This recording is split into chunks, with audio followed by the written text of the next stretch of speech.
உலகிலேயே இதுதான் காஸ்ட்லியான கடவுளா?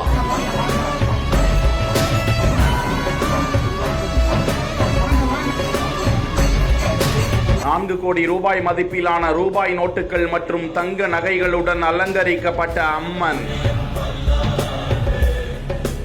சித்திரை விழாவை முன்னிட்டு கோவை மாவட்டம் காட்டூர் பகுதியில் அமைந்திருக்கக்கூடிய முத்துமாரியம்மன் கோவிலில் மூலஸ்தானம் முழுவதும் 100 ரூபாய், 200 ரூபாய், 500 ரூபாய் நோட்டுகளால் அலங்கரிக்கப்பட்டது. மேலும் முத்துமாரியம்மனுக்கு தங்க நகைகளால் தன அலங்காரம் செய்யப்பட்டது. இதன் மொத்த மதிப்பு 4 கோடி ரூபாய் என கோவில் நிர்வாகத்தினர் தகவலை பகிர்ந்திருக்கிறார்கள். தன அலங்காரத்தில் காட்சியளித்த முத்துமாரியம்மனை பக்தர்கள் ஏராளமானோர் வரிசையில் நின்று தரிசனம் செய்து சென்றனர். இதனால் அப்பகுதியில் போக்குவரத்து மாற்றம் செய்யப்பட்டிருந்தது.